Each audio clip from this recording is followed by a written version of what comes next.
Hello and welcome. আজকে একটা নতুন এপিসোড নিয়ে এসেছি।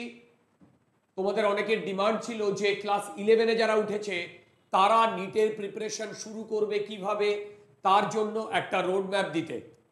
আমি আজকে সেই রোড ম্যাপ নিয়েই কথা বলবো। আচ্ছা, ফার্স্ট যে জিনিসটা আমি বলতে চাই সেটা হচ্ছে, ভুলে যাও নিটের কথা, ভুলে যাও যেই মেন বা অ্যাডভান্সের কথা। তোমাদের মাথার মধ্যে আগে আসা উচিত আমরা ফিজিক্সটাকে শিখব। দেখো, একবার যদি আমরা ফিজিক্সটাকে শিখতে পারি তাহলে কিন্তু আমাদের কনসেপ্ট বিল্ড আপ হয়ে গেলেই কনফিডেন্সটা বিল্ড আপ হবে।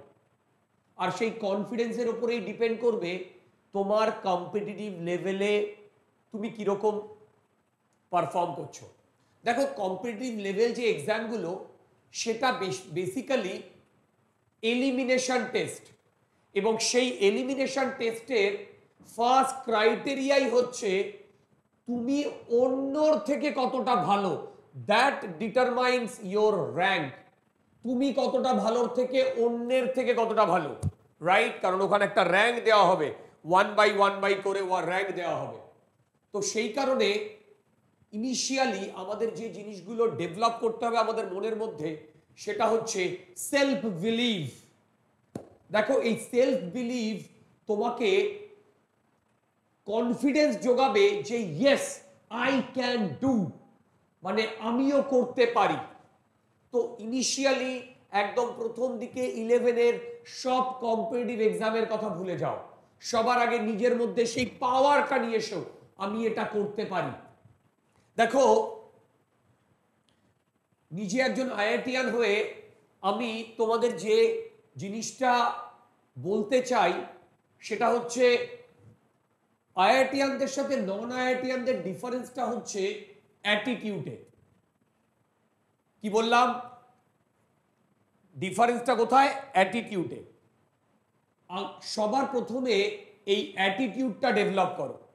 অ্যাটিটিউডটা ডেভেলপ মানে মার দুঙ্গি ঠোক দুঙ্গি টাইপ অ্যাটিটিউড, কে যাই হয়ে যাক আমি তো ফিজিক্সটা শিখবই। তো ফিজিক্স শেখাটা জরুরি। মার্কস তো আসবেই, কিন্তু ফিজিক্সটা যদি শিখতে পারো তাহলেই তুমি মার্কস পাবে, তাহলেই তুমি কম্পিটিটিভ লেভেলে ভালো করবে। আর যদি মার্কস না মানে শুধু মার্কসের পেছনে ছোট, তাহলে কিন্তু ভালো করতে পারবে না। তো সবার প্রথমে যেটা জরুরি সেটা হচ্ছে ফিজিক্সটা শেখা। কারেক্ট? ফিজিক্সটা শিখলে তোমার মধ্যে অটোমেটিক্যালি কনফিডেন্স বিল্ড আপ করবে, এবং সেই কনফিডেন্স দিয়েই তুমি কিন্তু বাকি যে কোনো হার্ডেল ওভারকাম করতে পারবে। আমার বক্তব্য, তুমি যখন এক্সাম হলে ঢুকছো, সেই এক্সাম হলে ঢোকার পর তোমার মাথায় কি থাকছে? কয়েকটা ফর্মুলা আর লজিক, আর একটা জিনিস থাকছে সেটা হচ্ছে কনফিডেন্স। তার মানে তিনটে জিনিস খুব inter related. Self believe, attitude, এইগুলো মিলে তোমার মধ্যে কনফিডেন্স বিল্ড আপ করবে। কারেক্ট? এবং এই সবগুলোকে যে একসাথে বাঁধবে তার নাম অ্যাটিটিউড। সো তোমার মধ্যে সবার প্রথমে এই অ্যাটিটিউডটা গ্রো আপ করো যে আমি পারবই। 2025-এ নিটের ফিজিক্স হিস্ট্রিতে ওয়ান অফ দ্য টাফেস্ট হয়েছে।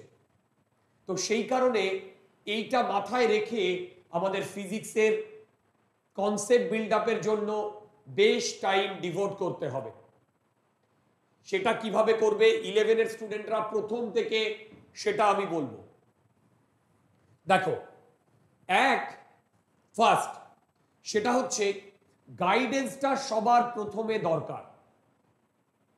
সত্যি কথা বলতে ফিজিক্স শেখাটা তো দরকারই, সেটার সাথে যেটা দরকার সেটা হচ্ছে গাইডেন্সটা। মানে একটা টপিকের কোন কোন টপিকগুলো, কোন কোন ইম্পর্টেন্ট জিনিসগুলো পড়তে হবে, যেটা পড়লে আমাদের মধ্যে ওই রিলেটেড প্রবলেম সলভ করতে পারবো, এই ক্যাপাবিলিটিটা গ্রো করে। এবং কম্পিটিটিভ লেভেলে যে এক্সামগুলো, সেখানে দুটো জিনিস ওরা চেক করে।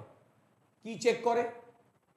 এক্সাম হলে তুমি কতটা নিজেকে শক্ত রাখতে পেরেছো আর তুমি কত ভালোভাবে টাইম ম্যানেজ করছো। দেখো নিটের কোয়েশ্চেন পেপার এমন হয় না যেটা তুমি পারবে না।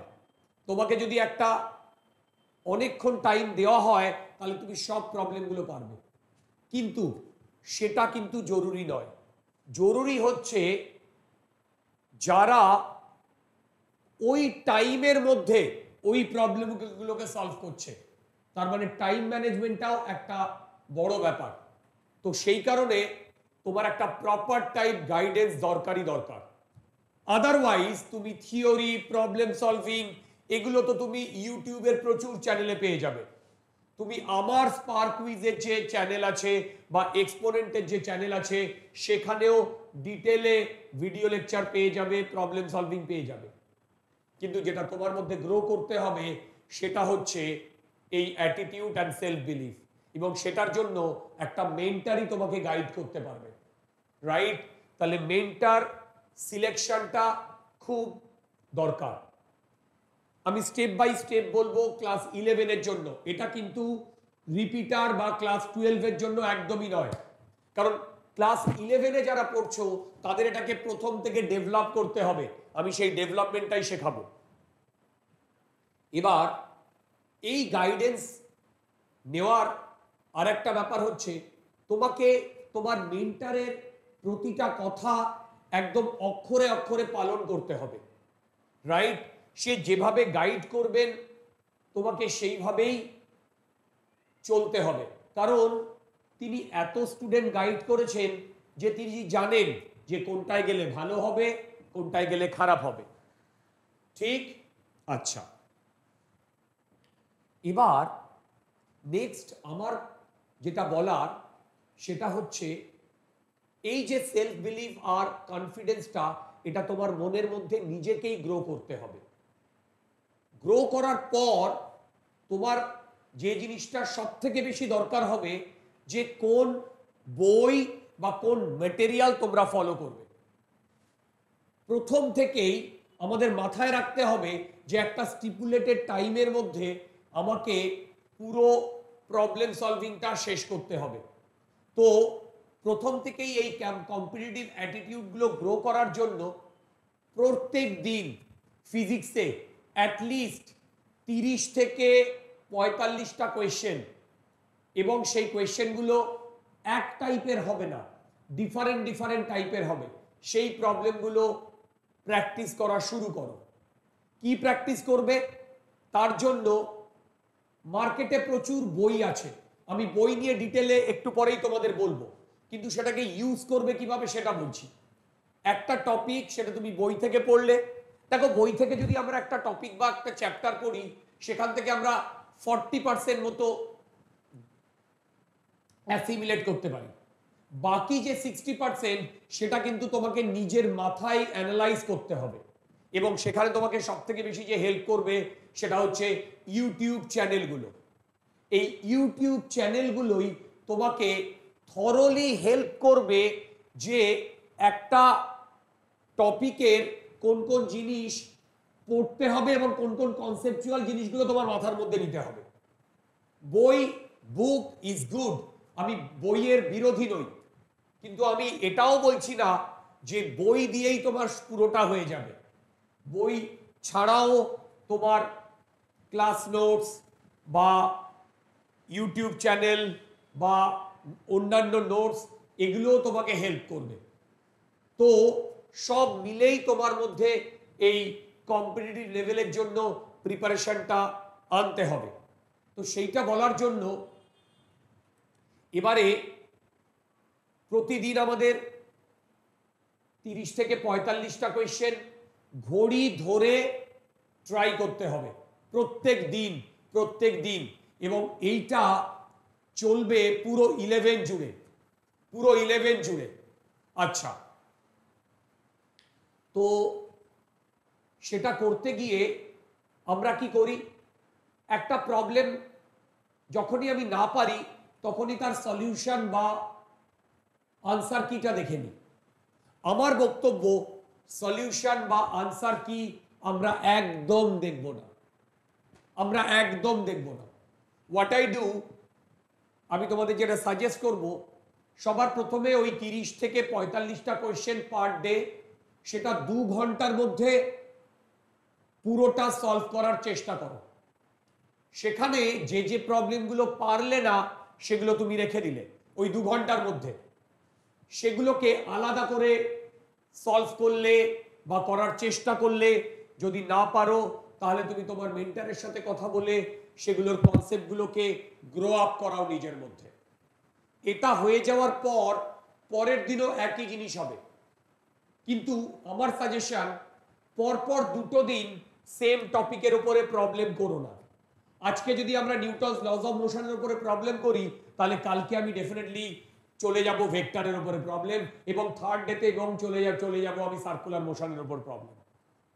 ঠিক এতে কি হবে, তোমার মাথার মধ্যে, তোমার ব্রেনের মধ্যে প্রতিটা থিওরি বারবার রিভাইজড হবে, এবং সেই থিওরিগুলোকে তুমি বারবার রিকল করবে, সেটা তোমার মাথার মধ্যে বসে যাবে। এইটা কিন্তু আমাদের খুব ইম্পর্টেন্টলি দরকার। ঠিক প্রত্যেক দিন 30 থেকে 45টা কোয়েশ্চেন 2 ঘন্টায়, এবং এইটা 30 থেকে 45টা কোয়েশ্চেন যে 2 ঘন্টায় প্রত্যেক দিন চলবে তা নয়। আলটিমেটলি 11 শেষে টাইম ম্যানেজমেন্ট করে আমাদেরকে 2 ঘন্টায় 90খানা প্রবলেম সলভ করতে হবে। 2 ঘন্টায় 90খানা প্রবলেম সলভ করতে হবে, এটা টার্গেট। ঠিক, তাহলে time management is a big issue. Next কি বললাম, কোনো সলিউশন বা কোনো আনসার কি আমরা দেখব না। আমরা ওই প্রবলেমটা 2বার 3বার 4বার ট্রাই করব, তারপরে আমরা পরের ভাবনা ভাববো। কিন্তু ওই প্রবলেমটা বিভিন্ন ডিরেকশন থেকে হিট করার চেষ্টা করো। যদি তুমি পেরে যাও সেটাই তোমার গেইন, বাট তুমি যদি একবার সলিউশন বা আনসার কি দেখে নাও, তাহলে কিন্তু তোমার কোনো গেইন হবে না। ট্রাস্ট মি, যত প্রবলেম আছে সব প্রবলেমের সলিউশন আইদার ইন্টারনেট, ইউটিউব বা বইয়ে আছে, কিন্তু সেই সলিউশন তো আগেও অ্যাভেলেবেল ছিল। তাহলে কি সবাই নিট ক্র্যাক করতে পারছে না? কেন পারছে না? এটাই, সে নিজে ট্রাই করছে না। তুমি যদি নিজে ট্রাই করো, তুমি একমাত্র দায়ী এই কম্পিটিটিভ এক্সামের ভালো করার জন্য, আর কেউ দায়ী নয়। দেখো, মেন্টররা তোমাকে এখন কি শেখাতে পারে, কিভাবে যুদ্ধ করতে হবে শেখাতে পারে, কিন্তু যুদ্ধটা তোমাকেই করতে হবে, কারণ মেন্টররা তাদের যুদ্ধ করে এসছে। আমি আমার যুদ্ধ করে এসছি, আমি আমার যুদ্ধে সফলও হয়েছি। আমি আইআইটি খড়গপুর থেকে বিটেক ইলেকট্রিক্যাল ইঞ্জিনিয়ারিং করেছি। তো এবার তোমাদের পালা, আমরা তোমাদেরকে শেখাবো বা যাবতীয় অস্ত্র দেব, এবং সেই অস্ত্র দিয়ে কিভাবে ফাইট করতে হয় সেটা শেখাবো। কিন্তু আলটিমেট ফাইট তো তোমাকেই করতে হবে, তাই না ভাই? আলটিমেট ফাইট তো তোমাকেই করতে হবে। Get my point? দুর্দান্ত। তাহলে পার ডে ক্লাস 11-এ প্রথমে শুরু হবে 2 ঘন্টায় 35 থেকে শুরু করো, 45, 60, 70, 80, 90, এটা ক্লাস 11-এ আমাদের অ্যাচিভ করতেই হবে। ক্লাস 12-এ গিয়ে শুধু আমাদের 12-এর জিনিসপত্রগুলো রিভাইজ দিলেই চলবে না, আমাদের 11-এর জিনিসপত্রগুলোকেও রিকালেক্ট করতে হবে। নতুন নতুন ফিজিক্সের যে 12-এর চ্যাপ্টারটা পড়ছো, তার সাথে সাথে 11-এর জিনিসগুলো যেন পেছন পেছন তোমার সাথে আসে। আমি বলতে চাইছি, ইলেকট্রোস্ট্যাট যখন পড়ছো সেই মাসে তুমি আরো 3টে টপিক 11-এর চুজ করে নাও, যেগুলোর ওপরে তুমি অ্যাটলিস্ট প্রতিটা টপিকের উপর 30 থেকে 35টা প্রবলেম করলে। তার মানে 12-এ গিয়ে পার ডে প্রবলেমের সংখ্যা কিন্তু দাঁড়াচ্ছে প্রায় 110 থেকে 120। ট্রাস্ট মি, এটা অ্যাচিভেবল। ট্রাস্ট মি, এটা অ্যাচিভেবল। কারেক্ট? এই আমাদের করতে হবে। করে মোটামুটি মিড অফ 12, মানে বাই এন্ড অফ সেপ্টেম্বর, আমি অ্যাট ম্যাক্স বলছি বাই এন্ড অফ অক্টোবর এই প্রবলেম সলভিংটা থরলি চলবে। এবার একটা বড় কোয়েশ্চেন, কম্পিটিটিভ এক্সামের জন্য কোন সময়ে আমরা আমাদের সিলেবাসটা কমপ্লিট করব? দেখো এটা একটা বিগ ডিল, এবং আমার পার্সোনাল ধারণা তোমার সিলেবাস শেষ করার জন্য আইডিয়ালি 12 থেকে 14 মাসের মধ্যে তুমি যদি ভালো মতো সিলেবাসটা শেষ করতে পারো তাহলেই তুমি কম্পিটিটিভ লেভেল এক্সামে ভালো র্যাঙ্ক এক্সপেক্ট করতে পারো। কেন? কারণ অ্যাট ম্যাক্স 14 মাস, 14 মান্থস, সেটা যদি একান্তই অ্যাচিভ করা না যায় তাহলে 15 month maximum, not more than that. এর মধ্যে অ্যাটলিস্ট ফিজিক্সের প্রতিটা টপিক কমপ্লিটলি শেষ করতে হবে। এবার তোমরা আমাকে ডেফিনেটলি বলবে যে তাহলে তো আমি 12-এ গিয়ে হার্ডলি 3 কি 4 মাস সময় পাচ্ছি পুরো সিলেবাসটা শেষ করার জন্য। যারা ভালো রেজাল্ট করবে, যারা তোমাদের ব্যাচে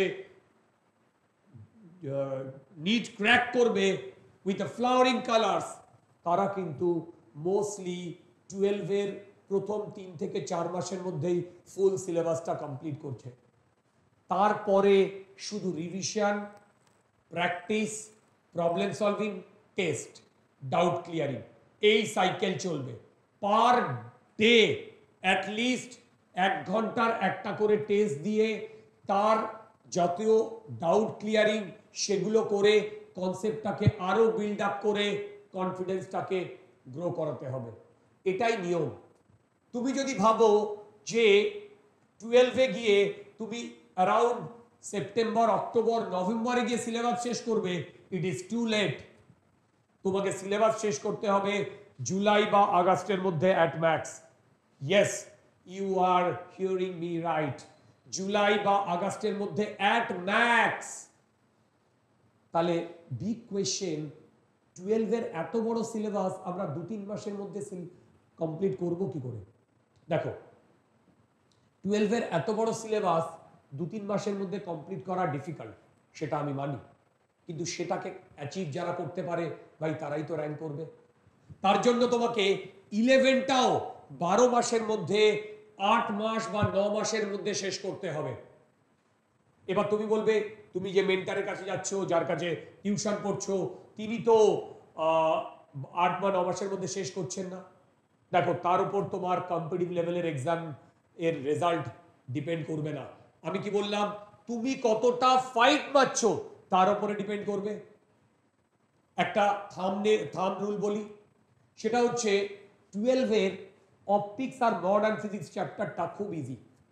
এটা বাই এনি চান্স যদি আমরা ক্লাস 11-এ কমপ্লিট করে রাখতে পারি তাহলে কিন্তু আমরা অনেকটাই এগিয়ে থাকবো। অনেকটা এগিয়ে থাকবো মানে তাহলে 12-এ আমাদের শুধু ইলেকট্রোডায়নামিক্সটাই বাকি থাকবে। ঠিক তো সেই কারণে আমাদের 12-এর প্রিপারেশনের জন্য সময় কম, সেখানে গিয়ে আমি শুধু ইলেকট্রোডায়নামিক্সটাই করব, তো মডার্ন ফিজিক্স আর জিওমেট্রিক্যাল অপটিক্স এই দুটো অনেক বড় চ্যাপ্টার, এখান থেকে প্রচুর কোয়েশ্চেনও আসে, কিন্তু beauty of this two chapters are easy, so you can complete it by end of 11। Last 3 বা 4 মাসে তুমি এটাকে কমপ্লিট করতে পারবে 11-এর। তার মানে তোমার 11-এর 8 মাস থাকছে ফুল সিলেবাসটা কমপ্লিট করা। তার মধ্যে সব থেকে বেশি টাইম তোমাকে যেটাই দিতে হবে সেটা হচ্ছে মেকানিক্স। ইলেকট্রোডায়নামিক্স অনেক ইজি কম্পেয়ার টু মেকানিক্স। তোমার মেকানিক্সের কনসেপ্টের উপর ডিপেন্ড করবে তুমি ফিজিক্সে কতটা ভালো। মেকানিক্সের কনসেপ্ট ডেভেলপ যদি ভালো করে হয়ে যায়, বাকি কনসেপ্ট ডেভেলপ করতে তোমার হার্ডলি 3 থেকে 4 মাস লাগবে। ফুল মেকানিক্সটা যদি আমরা ভালো মতো গ্র্যাপ করতে পারি তাহলে বাকি 11-এর ফিজিক্স 2 কি 3 মাসে হয়ে যাবে। থার্মোডায়নামিক্স আর একটা চ্যাপ্টার যেটার কনসেপ্ট বিল্ড আপ করতে আমাদের একটু টাইম লাগে। তার মানে মেকানিক্স, থার্মোডাইনামিক্স আর ওয়েভ মোশন এই চ্যাপ্টারগুলোর ওপর যদি আমরা কাজ করে একটু টাইম বেশি দিয়ে আগে থেকে প্রিপেয়ার করে রাখি, তাহলে কিন্তু আমাদের জিনিসটা অনেক ইজি হবে। আমি আবার বলছি, পুরো 11-এর টপিক আমাদের শেষ করতে হবে 8 মাসের মধ্যে।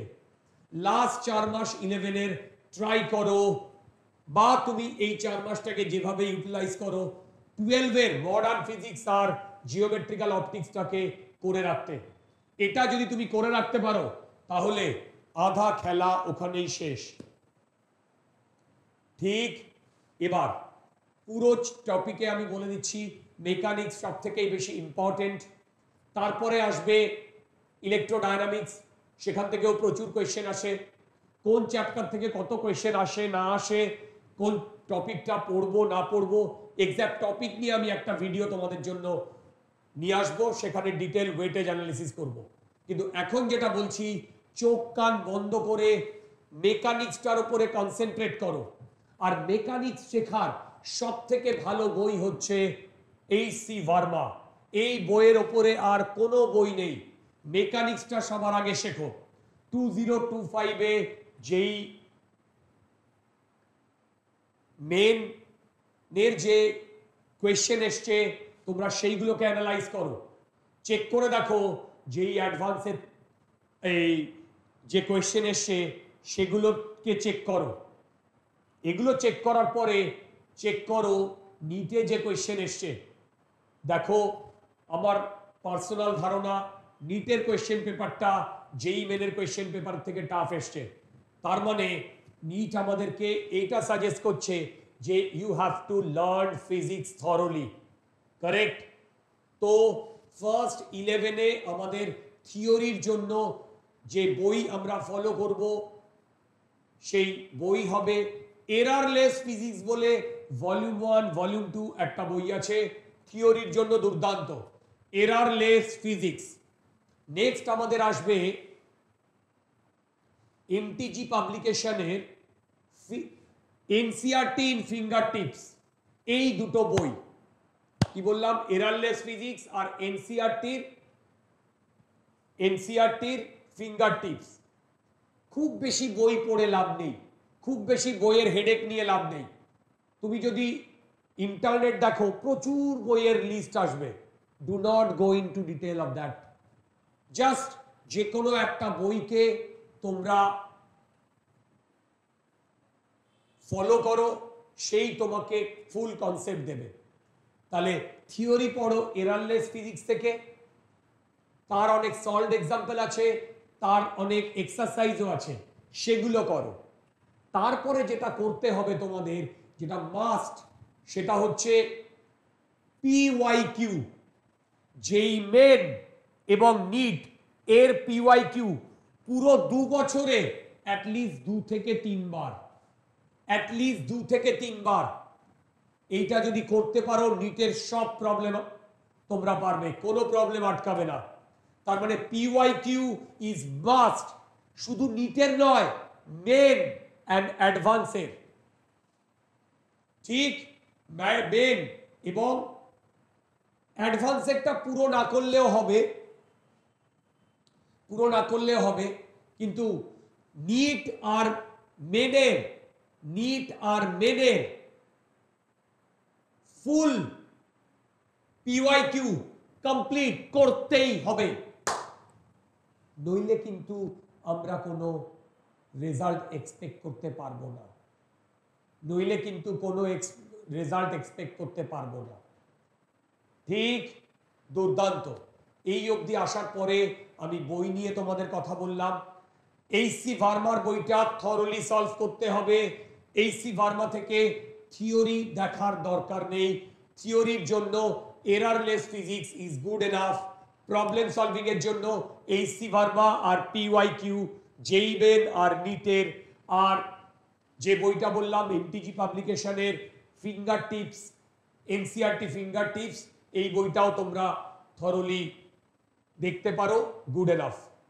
এইটা যদি আমরা করতে পারি, অলমোস্ট 15 থেকে 16 মাস, 15 to 16 মান্থস তারপরে কিন্তু আমাদের পার ডে বা দুদিন অন্তর একটা করে টেস্ট দিতেই হবে, একটা করে টেস্ট দিতেই হবে। টেস্ট দেওয়াটা মাস্ট। টেস্ট না দিলে কিন্তু আমরা টাইম ম্যানেজমেন্টটা সেইভাবে করতে পারবো না।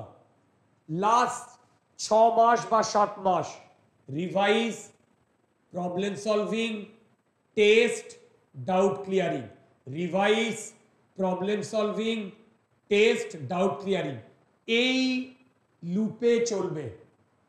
তাহলে এই পর্যন্ত আমি তোমাদের বললাম যে কখন সিলেবাস শেষ করবে, কখন রিভাইজ দেওয়া শুরু করবে। 12-এ উঠেই শুধু 12-এর জিনিস করলে চলবে না, 11-এরও প্রতি মাসে 3 কি 4টে টপিকের রিভিশন তোমাকে করতে হবে। এবার এই সবগুলো করার জন্য তোমাদের মনে হতেই পারে যে আমাদের কি থরলি কোনো নোটস করার দরকার আছে। আমার সাজেশন, থরলি তোমাদের সেরকম নোটস করার কোনো দরকার নেই। আমার সাজেশন, তোমাদের থরলি কোনো নোটস করার দরকার নেই। আমি তোমাদের সাজেস্ট করব, তোমরা যে বইতে প্রবলেম প্র্যাকটিস করছো সেই বইয়েরই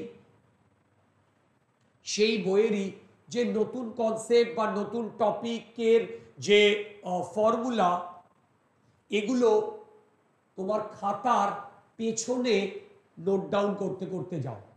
তুমি ধরো পুরো 2 বছরে 10টা খাতাতে তোমার পুরো প্র্যাকটিস করছো, সেই 10টা খাতার লাস্ট 10টা পেজে ফর্মুলা এবং কনসেপ্টগুলো নোট ডাউন করে রাখো। আলাদা করে শর্ট নোটস করার দরকার নেই, আলাদা করে শর্ট নোটস করার দরকার নেই। ঠিক ওই যে লাস্ট 10টা পেজ, ওটাই হবে তোমার ফাইনাল রিভিশন প্যাকেজ। কারেক্ট? নিজে হাতে লেখো, সেটা মাথায় থাকবে আমাদের অনেক দিন। তাহলে সব ব্যাপার আমি মোটামুটি টাচ করে গেলাম। এর পরের ভিডিওতে আমি তোমাদের ডিটেলে ওয়েটেজ অ্যানালিসিসের ওপরে একটা ভিডিও আনবো, সেখানে বলবো কোন টপিকের ওপরে কত টাইম আমাদের ডিভোট করতে হবে। চলো আজকে এ পর্যন্তই। All the best.